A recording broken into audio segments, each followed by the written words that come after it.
ಖಂಡಿತವಾಗ್ಲೂ 2 ಕಡೆ ಗೆಲ್ತೀವಿ. ಬಿಜೆಪಿ ಡಬ್ಬ ಮುಗಿಲಿಕ್ಕೆ ಬಂದಿದೆ. ಟಿಫನ್ ಡಬ್ಬ ಕಟ್ಕೊಂಡಿದ್ದಾರೆ 12 ವರ್ಷದಿಂದ. ಹಳೇ ಪಿಕ್ಚರ್ ಹೇಳಿ ಹೇಳಿ ಹೇಳಿ ಇವ್ರ ಹತ್ರ ಈಗ ಏನು ಹೇಳಲಿಕ್ಕೇನು ಇಲ್ಲ. ಒಂದು ಟಿವಿ ಸೋಷಿಯಲ್ ಮೀಡಿಯಾದಲ್ಲಿ ಒಂದು ಸ್ವಲ್ಪ ನಮಗೆ ಅವಕಾಶ ಇತ್ತು, ಅದನ್ನು ನಿಂದಿಸ್ಬಿಟ್ರೆ ಬಂದು ಹೊಸ ಕಾನೂನುಗಳನ್ನ ಮಾಡಿ.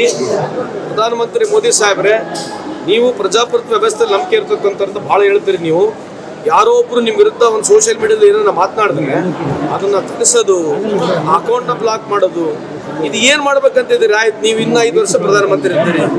ನೀವು ಸಾಧನೆಗಳ ಬಗ್ಗೆ ಮಾತನಾಡಿದ್ರೆ ವಿನಾ ಹೊರತು ನೇರವ್ರನ್ನ ಬೈಯೋದು, ಕಾಂಗ್ರೆಸ್ನವ್ರನ್ನ ಬೈಯೋದು, ನೇರವ್ರನ್ನ ಬೈಯೋದು. ನೀವು ದಯಮಾಡಿ ಒಂದು ನನಗೆ ರಿಕ್ವೆಸ್ಟ್ ಇದೆ, ಮಾಧ್ಯಮ ಸ್ನೇಹಿತರು ಮನವಿ ಮಾಡ್ಕೊಳ್ತಕ್ಕಂಥದ್ದು, ಅವ್ರು ನಮ್ಮನ್ನ ಬಂದು ಟೀಕೆ ಮಾಡ್ತಾರೆ. ಆಯ್ತು, ಬಿಜೆಪಿ ರೂಲ್ಡ್ ಸ್ಟೇಟ್ಗಳಲ್ಲಿ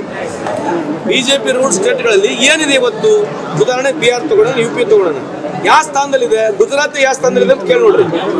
ಇವರು ಮುಸ್ಲಿಮರನ್ನ ಬೈಯೋದು,